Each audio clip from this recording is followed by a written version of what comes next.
গল্পটি শোনার আগে হাতে টিস্যু নিয়ে নেন। গল্পটি অনেক কষ্টের। নিজের অজান্তেও চোখের কোণে পানি চলে আসতে পারে।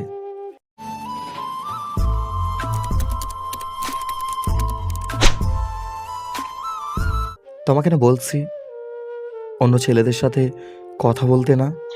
ওরা আমার ফ্রেন্ড, 4-5 বছর একসাথে পড়েছি। কথা না বললে কি হয়?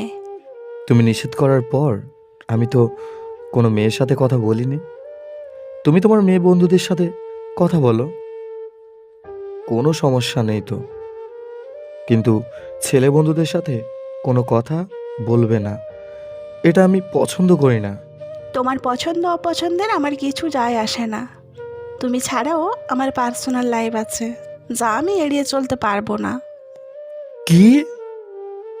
আমি ছাড়া তোমার অন্য পার্সোনাল লাইফ? আমি তোমার স্বামী। আমার কি তোমাকে কিছু বলার, নিষেধ করার অধিকার নেই? বেশি অধিকার ফলাতে এসো না।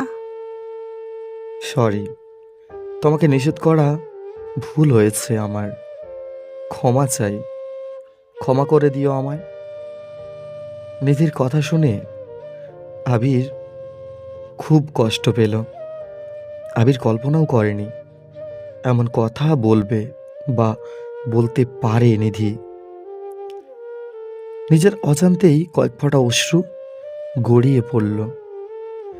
নিধিকে আবির অনেক ভালোবাসে, অনেক বেশি ভালোবাসে। কি ব্যাপার, না ঘুমিয়ে এমন করে কি দেখছো? আচ্ছা নিধি, ধরে নাও আমি নেই, আমাকে ছাড়া থাকতে পারবে? কেন? কোথায় যাবে তুমি? এমনি ধরে নাও, মানুষ এই আছে এই নাই, কখন কি হয় বলা তো যায় না। আমায় ছাড়া একা থাকতে পারবে? এসব কি বলতেছো? ঘুমাও তো। আমার কথা কি মনে পড়বে? না, একটুও মনে পড়বে না। আমি তোমার যোগ্য নই, তাই না? আমার এসব একটুও ভালো লাগছে না। ঘুমাও, আর একটাও কথা বলবে না। নিধি ওপাশ ফিরে ঘুমিয়ে পড়ল। সকালবেলা চোখ খুলতেই নিধি দেখতে পেল আবির ওর দিকে চেয়ে আছে। আবিরের চোখ দুটো লাল, পরিষ্কার বোঝা যাচ্ছে রাতে ঘুমায়নি আবির। কি ব্যাপার, তুমি সারা রাত ঘুমাওনি? হুম, ঘুমিয়েছি তো, একটু আগে উঠলাম। তুমি তো আমার আগে ওঠো না, আজ কেন? না, এমনি। আবির কখনোই নিধির সাথে মিথ্যা বলে না, সেটা যেই বিষয়ই হোক।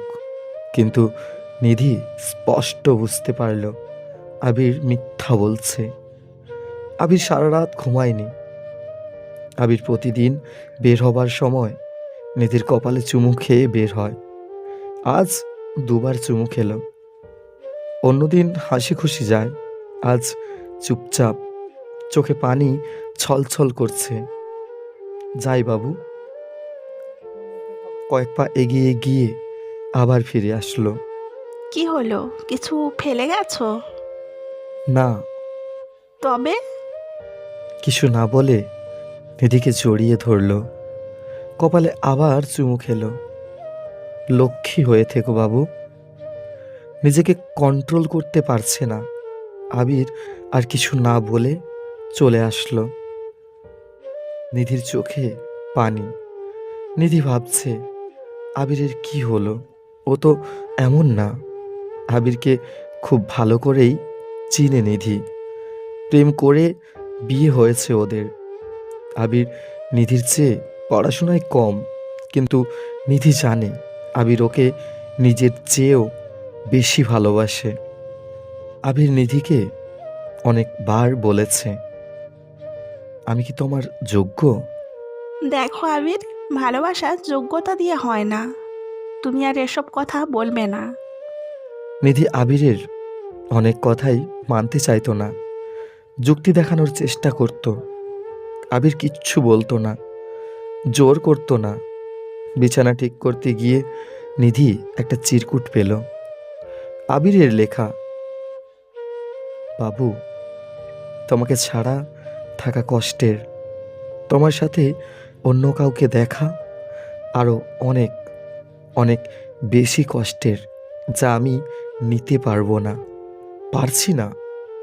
আমি চেষ্টা করেছি, কিন্তু তোমাকে ফেরাতে পারিনি। হয়তো আমার কোনো মূল্য নেই এখন তোমার কাছে, তাই চলে যাচ্ছি। আজ থেকে তুমি স্বাধীন, মুক্ত। বাবু, আমার কথা মনে পড়লে আকাশের তারার দিকে তাকাবে। সবচেয়ে উজ্জ্বল তারাটাই আমি। দূর থেকে তোমায় দেখব, কথা বলবো আমার বাবুটার সাথে। লক্ষ্মী হয়ে থেকো, ভালো থেকো। সাথে সাথে আবিরের মোবাইলে কল দিল নিধি। মোবাইল বন্ধ। কি করবে বুঝতেছে না নিধি। আবির অন্য ছেলেদের তুলনায় খুব বেশি ইমোশনাল। নিধি ফ্যামিলির সবার কাছে কল দিল। সবাই আবিরের নাম্বার বন্ধ পাচ্ছে। নিধি কাঁদতেছে। সবাই আবিরকে খুঁজতেছে। 4-5 ঘন্টা পর খবর পাওয়া গেল আবিরের লাশ হাসপাতালে। রোড অ্যাক্সিডেন্টে মারা গেছে আবির। নিধি পাথর হয়ে গেল। জানে এটা অ্যাক্সিডেন্ট না, আবির আত্মহত্যা করেছে। আর এজন্য দায়ী নিধি। নিধি এখন রাত হলেই ছাদে গিয়ে বসে থাকে আবিরের সাথে কথা বলার জন্য। ছাদে গিয়ে সবচেয়ে উজ্জ্বল তারাটার দিকে তাকিয়ে থাকে আর কথা বলে। বাবু, কেমন আছো তুমি আমাকে ছেড়ে? বাবু, আমি এখন কারোর সাথে কথা বলি না, শুধু তোমার সাথে কথা বলি। আমি শুধু তোমার বাবু।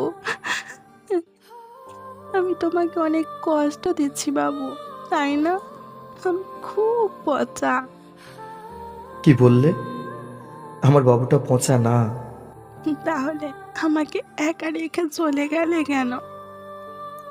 এভাবেই প্রতিদিন নিধি কথা বলে আবিরের সাথে। নিধিকে ডাক্তার দেখানো হয়। আস্তে আস্তে নিধি কিছুটা স্বাভাবিক হয়। নিধি বিকাল হলেই ছাদে গিয়ে বসে থাকে আবিরের জন্য, সেই ভালোবাসার মানুষটার জন্য। সো বন্ধুরা, আমাদের গল্পটা যদি আপনাদের ভালো লাগে, আমাদের চ্যানেলটি সাবস্ক্রাইব করুন। পাশে থাকা বেল আইকনের অল ঘন্টিটা বাজিয়ে দিন। আর হ্যাঁ, লাইক কমেন্ট করতে ভুলো না যেন। ধন্যবাদ।